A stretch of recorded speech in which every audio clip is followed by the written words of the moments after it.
Welcome to another episode of the Make Mental Health Matter show. I am your host, Kelli Melissa Reinhardt, and I'm excited. We're back in the studio to do another in-person session episode, whatever I want to call it.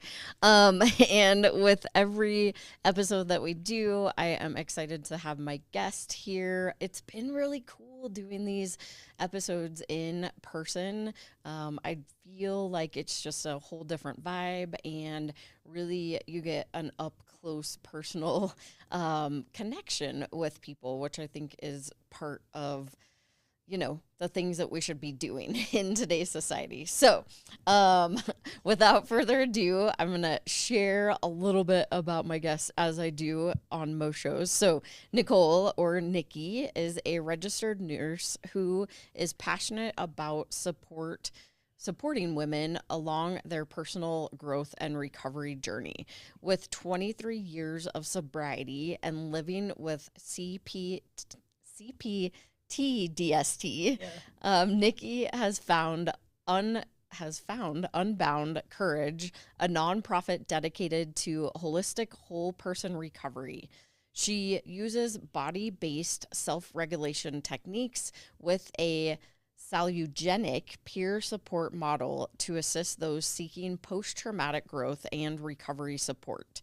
Niki believes with a refutable nervous system, you set up the success for recovery. So we'll talk about all those big words that were in there. So without further ado, Niki, thank you for being here. Yeah, thank you for having me. It's so funny. It's like you can see both of us, but I like to do the little intro. So tell the audience a little bit more about yourself and your journey and how you got into the brief bio that I just gave. Well, I have my own lived experience. So I have my own adverse events that happened in my childhood that led me down the path of substance use, which was fun. And then along the journey, I found out that I was actually struggling with CPTSD, and I did not have a regulated nervous system. So through my own exploration, using therapy and never really able to tolerate medications because I have a lot of allergies. I had to learn how to treat myself naturally. And being a nurse, it comes natural for me to start researching health and wellness. So through my journey, I stumbled upon using somatic or body-based self-regulation techniques to regulate my nervous system. And I noticed a big difference. So because it was so effective for me, and then using various supplements that help improve mental health, improve your GABA and your serotonin and how your body processes stress, I have found this wonderful, peaceful state, which I had not ever experienced in many, many years. So I kind of fell along into a group in my local community because I'm from Fort Morgan, Colorado. So I went into this group, was invited in, and very quickly the leader's like, "You're supposed to do this." She thought, I had a dream and God said, "You're supposed to be speaking." And I'm like, okay. Okay. Am I? Yeah, I'm like, I didn't see that in my future, but here we go. I'm going to try it, right? Because I found it very rewarding to see the impact of the education and just the connection, the community connection, and it was impactful for me. So that kind of started the beginning of Unbound Courage. So then I went through trauma and resiliency coaching and addiction coaching and peer support training, and then I founded Unbound Courage.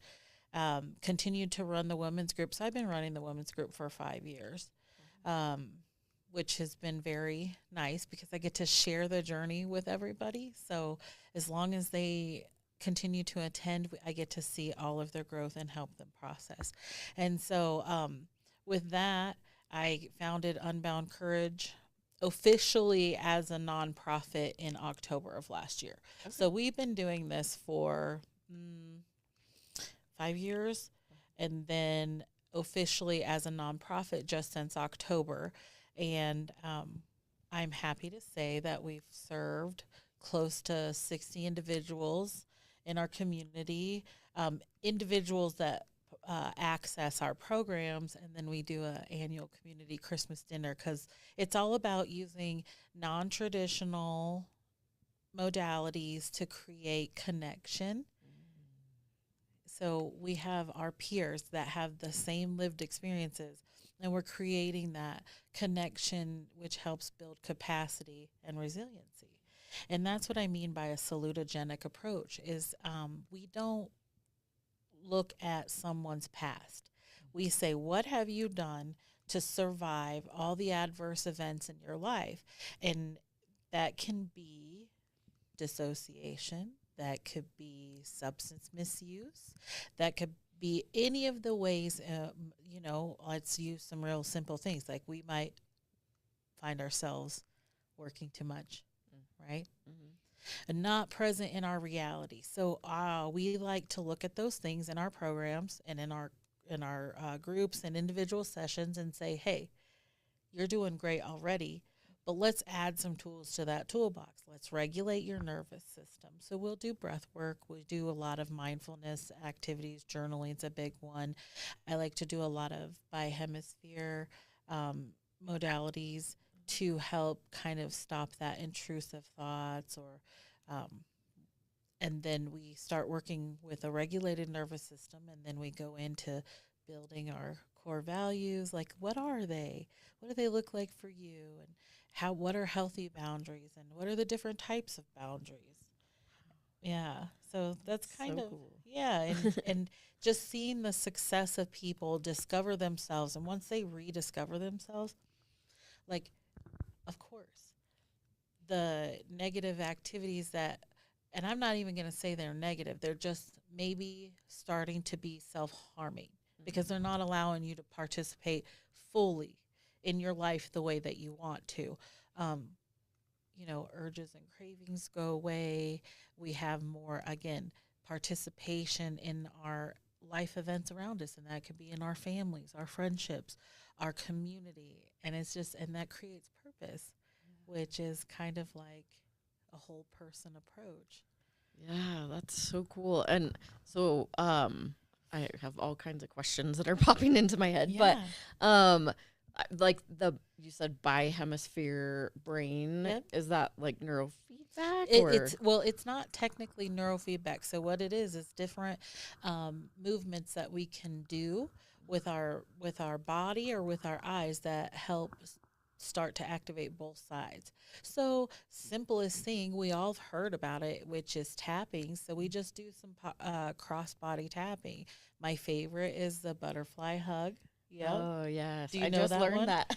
Yeah, I love it, especially if somebody struggles with receiving touch. Okay. It's a way for them to start feeling that safe touch in a regulated way. Here, I'll hold your microphone and you Yeah. can show the audience how. So I just have everybody, I like them to interlock their thumbs, and then we just tap back and forth on our chest. And I'll have people come up with their own mantras or affirmation that they want to say. And usually we're saying something like, I am loved, I am safe. And we'll do the nice deep breath movements as well while we're doing that. That's my favorite. It's one of my favorites. I have a couple other ones that I love to teach. So, but that's what I mean by the bi-hemisphere, because it is a neurofeedback. Yeah, I would love to have a neurofeedback system. Oh yes, It's amazing. Yes, I know somebody I might be able to connect you. Oh, good. Yeah, they rent their machines out, so it's kind of cool. I mean, all the things that you're doing, I think is just really amazing, especially you've been doing it for quite some time, but now you decided to start the nonprofit, and it's all different modalities, which is something that I truly believe in too, is that I don't think there's any one right modality that works for any, I like to combine all of them and learn how I can help myself and how I can help others. And I've taken so many classes, but also just made collaborations with others that do different modalities because Yeah, I think it's just so important that we learn those things. Well, it is. And what we forget about is the brain is lazy. So you can do something for about 30 days, and our brain is like, ugh, I'm bored. Like, I'm not going to do that anymore. So we have to switch it up.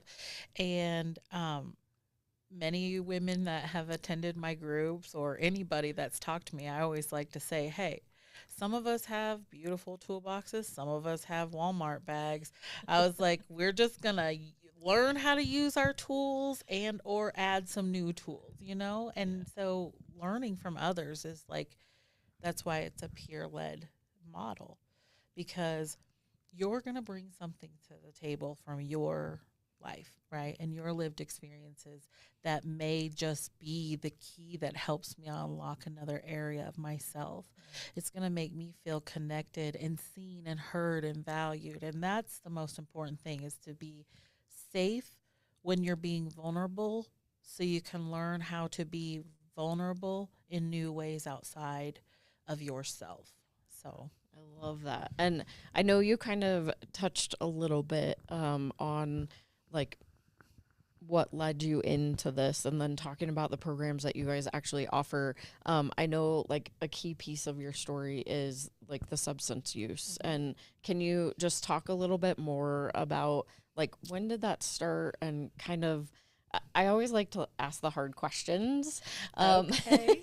because I think that's part of like, it's really cool what our stories lead us into, but I think it's also important to let people know like maybe they're in that space now and they're struggling right now. But I also like to kind of talk about like what is the lead into that, and then timeline and things about that. So would you mind sharing just a little bit more? I can give you some highlights of my story. So, I'm human. So if I shed a tear, just know that I'm human. But so actually, I started experiencing adverse childhood events at the age of 5. So I've experienced sexual abuse, and then lived with a parent who had substance abuse problems. So you just have those two things. And then we moved around every year and a half. So there was a lot of instability. Now, I'm going to tell you, my parents did great. They gave us the amount of love that they could and more in the best ways that knew how, and they grew as we grew. So that's something I want to be very mindful of saying, because they're amazing parents, and I'm not where I am today without them. But I actually first started experimenting with drugs when I was 11. Wow. So, yeah, I was pretty young, pretty lost. My parents were going through a lot of things, and I was just kind of out there trying to fill my own void. So yeah, I started actually smoking marijuana when I was 11. Wow.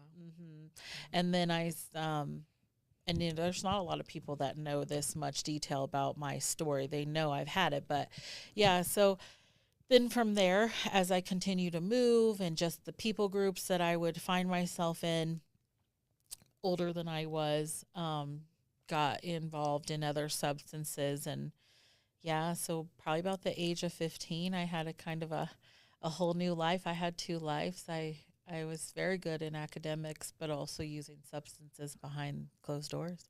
So methamphetamine was the one that took me down, and then it was alcohol for a while. Um, but I have to give all glory to God, because it was, I didn't even know him at the time, right? I just followed my intuition, right? What was telling me. It was like, hey, this is not who you are. Like, look at your life, girl. Look at your life. You were on a path of like full ride scholarships to one of the top colleges, and you just decide to feel sad, and then look at you now. Like, no, no. So I just listened to my intuition and found my way out. And then, I mean, my job was working in a nursing home. So I was like, well, I can do that. And so I was like, okay, well, I'm going to go to school. I'm going to be a nurse. Because my initial goal was an MBA. Okay. And then so then I just started college, and that's kind of how I just stopped. I just decided one day, from all of the things that I had gone through and the things that I was seeing. I mean, I've survived severe domestic violence situations, and so yeah, it was. I just decided one day. I looked at my life, followed my intuition, and then here I am today. Here I am today. Yeah, with over 23 years of sobriety, with a a college education. I have a small business and a nonprofit. I'm okay with it. I'm okay with it. Yeah. Well, thank you for sharing that. You're And welcome. I like to be able to just like get those snippets of, we know that it can start really, really young, right? And then there's other people that it's kind of a later in life thing. So just understanding really that it's out there and it can start at any point in time. And then also moving into a space that there's plenty of people that maybe they need to go inpatient, and that's helpful for them, right? Or outpatient, or Yes. divine intervention of knowing that I don't want to be here anymore, right? Like I've had several guests on the show that was their statement too, is like, I looked at my life and I was like, what am I doing? Why am I doing this? And it's one of those, like, you turn the switch off or you turn the switch on, whichever way you want to look at it. And that's the thing, right? So I love that you shared that. So thank you. You're welcome. And for being vulnerable. And these are the conversations that I like to have. So They're the ones that change the lives, though. Yeah. Because people get to take a look at you. I've told my story and people are like, you? And I'm like, oh, me. Me, yeah. Yes. Like I have done. Yes, Yeah. I know. We're going to go to our first quick sponsored break, but Okay. when we get back, I had some other thoughts that were starting to bubble in my head. So Okay. we'll be right back after this quick sponsored break. All right. Have you ever felt completely alone? Like your life doesn't matter. One person dies due to suicide every 40 seconds. You are not alone. Call the National Suicide Lifeline at 988. Hope and recovery is possible. 1 in 8 people globally live with a mental disorder. That's why empowering minds saves lives. We need your help. With only $19 a month, you help us save lives through mental health and suicide prevention education. Scan the QR code or go to makementalhealthmatter.org to sign up as a warrior for mental health today.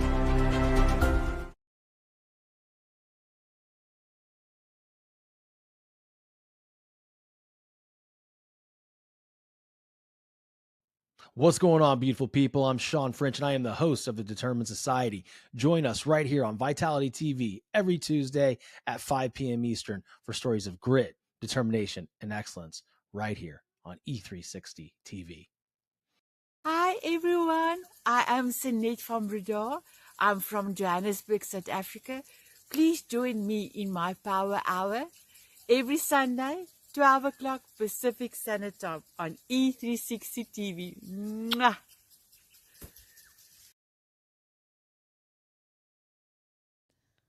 And like that, we're back. Yay. If you are just joining the Make Mental Health Matter show, thank you so much for tuning in. You probably saw us pop in for a minute, learning all the things in the in-person world, and making all of us come together. So thank you so much for tuning in. And if you didn't watch the first part of this, make sure you go back. And we are just having a wonderful conversation. And Niki is being vulnerable with us and sharing her story through substance use and getting to this place that you're like, I'm done, but also going into nursing and starting your nonprofit, but really like helping women, being a woman yourself, and then also going through what you went through, knowing that it can be really powerful of just supporting people, right? Supporting humans, supporting women, whatever they're experiencing experiencing, and then also giving them multiple different modalities to try, because we never know what's going to work for me, work for you. And maybe it's a combination of all the things. And at least for me, like that's one of my go-to things is I like to try a little bit of everything. And so we were talking about this space that you got into that you were like, I don't want to do this anymore and I need to change my life and I'm going to do something about it. So then you go into nursing school. And what led you, like at that point, like what led you into like really wanting to start these women groups? Well, honestly, I spent the first part of my career just kind of learning myself, really. But how I've always had a fascination for people. Like honestly, you guys, I am a humanitarian and philanthropist at heart. I came out of the womb this way. Really, I have. I've supported anybody who what you would consider the fringe of society or people who are considered outcasts. That's been my whole life. So, but what led me into the women's group was that I was going through my own life stressors at the time. And because I have a kind of guarded exterior, it takes a while for me to relax and be comfortable. But when I went into this group particularly, I didn't know that this was my passion. Like I knew that helping people with housing situations and low income and just like I said, on the fringes of society was my passion, but really working with women came out of my own experience going into a group and then just being supported by the mature women that were, it was their time to exit the group and just the way they believed in me and they spoke into me and all these beautiful older women that I have around me.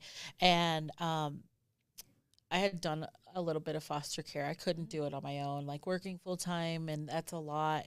But what I felt was if I help women who've been through what I've been through, like stabilize themselves, it changes their home.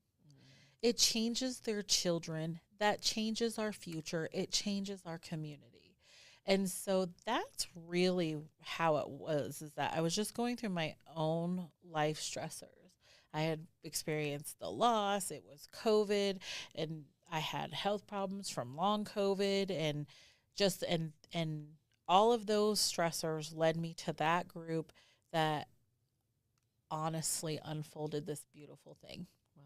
Yeah. And it was all divine intervention. It was all meant to be. And so knowing that how important a mother is in the home, our roles are very important in our communities. Like we nurture everything and we shine and we guide and we do it just tirelessly. Like we are just constantly serving, oftentimes unnoticed, but the role that we have in the home, that's where it starts. And if we're not okay with ourselves, our family's not okay. And there's been some studies showing that a child's mental wellness is directly impacted by the mother's mental wellness. So that alone was the pure motivator. And then I just have, like I said, I just have this huge love for anybody that struggles. Like I do. I fully believe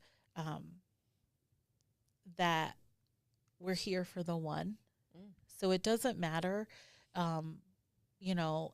is your one act of kindness can change someone's life and the trajectory of their life without you even knowing it. One kind word, one smile, one hug, it changes people. And that's what I'm here for is do unto the least of these, do unto me. And I truly believe by the Bible verse that we stand on is she is clothed in strength and dignity, or it depends on which version you read. It's or strength and dignity or clothing, which is Proverbs 31:25. And those are the things that I really stand on. And people do not have to have the same belief system. that I have at all, because I'm still going to love you. I'm going to still love you. I'm going to still support you. I'm still going to help you. My team that's working with me, they have the same heart that I have. So we're not here to sell you anything other than what you want for yourself, for your life, because that's what's important to me. It's a smile. It's a smile. When I have someone come up to me, even if they've been in my group 4 years ago, and when they come up and they're like, you know, that one thing that you said, it works. And if it was the people that poured into my life, that, you know, and we don't have a lot of resources where we live. We don't. Yeah. So, yeah. I love, I came across the power of one. So the little boy throwing back the starfish into the ocean. I had heard it a long, long, long time ago, but then it came or resurfaced a couple years ago. And I remember I was getting gifts for some of the volunteers that we had at our gala. And I found the saying, and then they came with little starfish. And I was like, so I start reading, of course, I'm like reading through all the things to try to find the perfect gift. And that happens to be the one that pops up. And I'm like, oh my gosh. Like, so I read it. And if you're not familiar with the power of one or the starfish, basically there is this little boy on the beach, and this man is walking down the beach, and he sees the shadow throwing things into the ocean. And as he gets closer, he sees this little boy throwing starfish. It always gives me chills every time I think about it. But he's throwing starfish back into the ocean. And the man said, "What are you doing?" And he's like, "Well, I'm throwing the starfish back into the ocean." And the guy says, "Well, the whole beach is filled with starfish. How are you going to possibly make a difference?" And the little boy picks one up and he throws it back, and he said, "Well, I at least made a difference for that one." And I mean, that's a lot longer than that, but ultimately it's like the power of one, and how just by doing one thing you could potentially save a life. And so when I read that, it was so profound to me that even in my nonprofit, right? Like my nonprofit started with me and my story, but it's not about me anymore, right? Like I have very much gotten to this place that like, this is not about me. What I do is definitely not about me. It's about all the other people's stories. It's all about all the other lives that we can save. And so I love that you mentioned the power of one, and how it really is like, it's a community, right? Like there's got to be somebody who starts the momentum, somebody that starts the wave, right? If you think about sporting events and the wave, somebody has to start that. But then you create this wave, you create this community, this momentum. So I love that you mentioned that. And another thing that popped into my head was the consistency of the women's groups, right?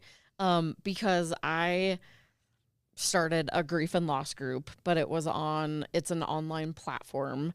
The challenge that we had was you'd always have new people. There were a couple consistent people that would come every single time, but it was new people all the time. And the hard thing with that is that you don't see the progression, right? Because it's the same thing almost every single week of people coming in, jumping out, jumping in, jumping out, jumping in, jumping out, right? And you don't get that consistence of like seeing the transformation, seeing them change, because oftentimes as humans, we get stuck in our own stories. And grief or loss or whatever it is, we want to hold on to that like it's our baby blanket, right? And we're telling the stories over and over and over to see how people are going to respond. And that's the place that I got to in that group. Is that how I felt? And I was like, I may be making a difference for some, but I also like am not making the difference that I want. So I love that you have continued to do the women's group. We are going to go to our quick last sponsored break, but when we come back, we'll pick it up right there, because I know you probably had something that was popping into your mind. So we'll be right back after this quick sponsored break.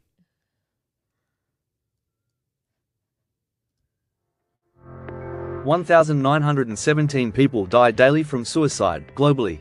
I lost my middle sister, Carrie, to a completed suicide on February 20th, 2017. How does Make Mental Health Matter save lives?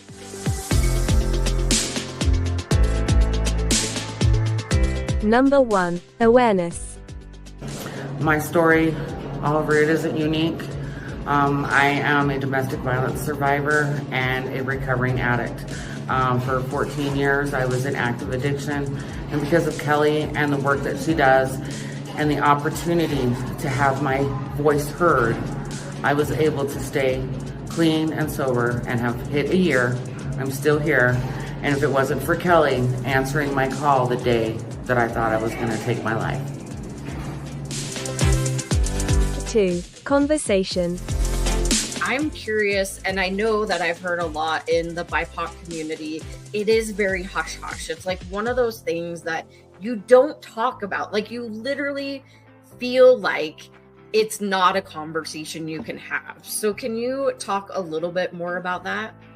First, shout out to Kelli, because I'm glad that she asked the question. I researched you before I went on your show, and I saw how real and authentic you were. And I just appreciate the question, because it is different and we have to have tough, courageous conversations. So yes, I always say I'm a triple diversity threat. I'm a Black woman with multiple disabilities. Now, I'm not really a threat, but to other people, I may be, because people fear the unknown and what they're uncomfortable with. Number 3. Education.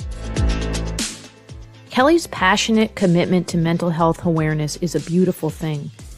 It's clear in her social media posts, it's clear in the resources that she puts together, in the activities that she provides, her collaboration with organizations, and the consistent way that she continues to deliver a message, encouraging people to understand that they can share openly and to break the stigma around mental health. Kelli's topics cover children and adults, talk about things that we can do as a community, things that we can do individually, and her website is packed with information and resources and all kinds of contacts that you can use to reach out, whether you're dealing with something yourself or you're looking to help somebody else who is struggling. I encourage you to check it out. And like that, we're back. If you happen to be just joining the Make Mental Health Matter show, you definitely need to go back and listen or watch to the very beginning of this. I don't know if that's proper English, but we're going with it. So before the sponsored break, we were really chatting about this power of one. Also, the women support groups that you do and the consistency and how that can be so impactful on people's lives because, it's kind of, if you think about it, therapy, right? Talk therapy specifically. It's going consistently and having the conversations and working through whatever you might be going through. But I also think that support groups, being consistent in those, are going to be what really truly helps you. And they have found, especially with mental health, substance abuse, and suicide, is that community and connection are those two things that people need the most. And I know you've talked a lot about that too. So I know you had some maybe thoughts that were popping up before we went to the break, so I'll turn it over to you. Well, the beauty of the consistency is exactly that. It's the connection. It takes a while for you to feel safe and vulnerable to share some of those things. And so really I would encourage anybody to keep going. Here's what I love about our programs is that you can pop in any time in your journey. And even if you come sporadically, what's really nice about how we approach everything is that it will be impactful for you, because that's the best part about capacity-based coaching or systems, is that it doesn't matter where you are. We make sure we always tailor all group approaches to the most vulnerable in the room. But yeah, it's what does SAMHSA say for wellness? And is that you have to have home, health, connection and purpose. And that's how you can create a whole person wellness. And here's a little secret about coming to groups with a nurse, and pretty much everybody who's assisting with our programs is in healthcare or in some sort of wellness atmosphere, is that we do help people connect. So if you're having housing problems or health problems, we will ask the questions if you want to share with us, and we'll get you connected to different resources. And, we live in a rural community, and there is like 1 to every 166 people who struggle with mental health. We get one provider. So having these peer-led, non-traditional spaces, you have the best non-invasive advantage to you. And it's the most safe, non-judgmental place because we've all lived it. We've been there. We feel you. Our hearts are bleeding for you and your pain or your journey. And that's the beautiful thing about these groups. So the women's group was formerly known as Hurts, Habits, and Hangups, and it was started by a beautiful woman who just wanted to give her skills out and really help people on their journey to recovery. So it is an all-inclusive substance. Any hurt, habit, or hang-up, right? Anything that you're stuck with can be addressed. Well, we've renamed it now since it's under Unbound Courage, and we kind of just shifted a lot of things. So we are Women of Worth now, and it's still the same model, but there are women that still attend this group that have been coming for almost a decade. Wow. And they continue to grow and learn and transform because the timing of your journey is when you're ready. So there is don't beat yourself up, right? Don't beat yourself up because we can only process when we can. And so it's all in your own timing, and that's what's beautiful about it. And we're all growing for the rest of our lives. The exciting thing is, like, my passion is this women, right? Well, we have, because of the personal request, expanded a little bit. We have a men's support group, and we have a grief support as well, and we have a youth grief support. So we have those actual groups where it is more like it's a more of a closed forum where we are sharing the hard together. We have some exciting things happening. We are creating different opportunities to connect because some people, they just don't want to do the group where everybody's being vulnerable. They're not ready for that. So we're doing some like red light groups. We're doing some AcuDetox opportunities. There's a really cool one. It's Yo Massage. Have you ever heard of it? No. So check it out, but it's a mindfulness type of yoga massage together that really helps you with safe touch.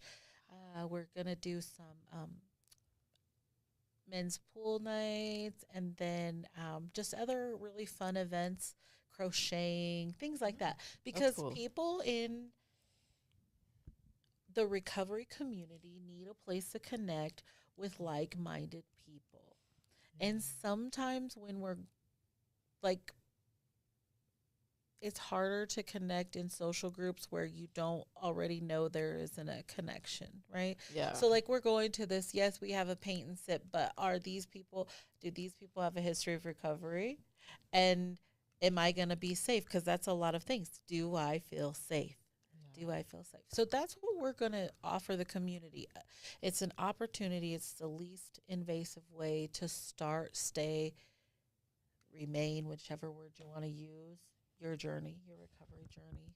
So yeah, I mean, there's so many. I love the pool, and just the different ways, crocheting, right? Like when you get into a room, it doesn't have to be like, hi, my name's Kelli and I'm in recovery, right? Like it doesn't have to be the formal sit down, the ones that you probably see more on TV when they're like in a circle and you're like required to like stand up or whatever, right?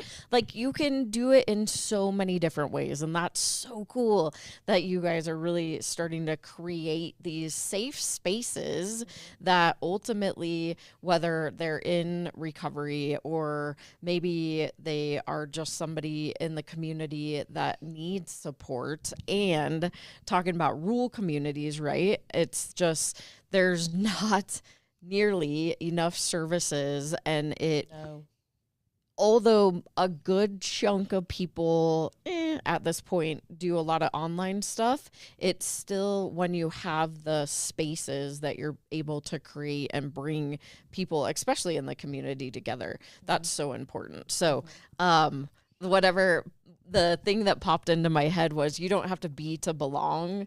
So you can totally come. Yep. Yep. You don't have to be to belong. That is exactly right. Yeah. And we really don't have. So I think the statistic was like 15% of people in Morgan County, where we live at, is struggle with their mental health. Wow. That is a high rate. Yeah. And you have to say, I can't remember the exact number. I feel like it's like 30% don't have insurance. Wow. So we're struggling. We have, as you heard before, so like if you have 15% of people saying they struggle, again, that's where I got the number, one provider to about 166 people of that 15%, right? But if you want to take the 15% out, we have one provider to every 1,000 people. Wow. Yeah. So, wow. So having these opportunities is giving people at least a way to cultivate a family, right? Because that's what we pride ourselves on, is like, it's like having a family. We genuinely care about where your life is, what you're doing, and honestly, your future. Like, so we do care. We're going to celebrate that you're getting married. We're going to celebrate that you're having a baby. You're struggling. Like, we had someone connected with us that was struggling with heating. Well, through a donation, we were able to provide them not the fix to the heating problem because it was kind of emergent, but we got them space heaters. Wow. Yes. Yeah. So, I mean, that's great, right? Yeah. Or you are struggling with groceries, cool. We can help you with that. And then we're going to connect you to resources, because that's what family does. Yeah. We love, like, so my biggest saying is love is the motivator and love is our secret sauce. I almost started crying saying that because it's true. Because I believe every person matters, no matter what. Every person matters. And you could have the most bristly person you've ever met. But if you just show them genuine, authentic kindness, care, and concern, those walls come crumbling down. And I could give you example and story about the people, lives that are impacted through kindness, through just the people who are supporting my vision and my heart, the things that they actually do. And everyone does it in silence.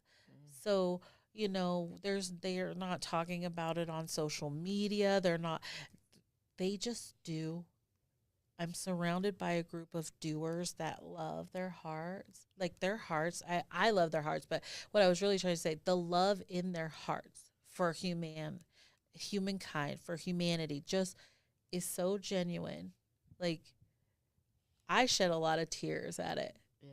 Because, see, everything that we named off, that's all being donated. Wow. All of it is our space, our larger spaces, because they've had a positive impact through our programs and our groups that they want to give back to their community because they believe in the mission.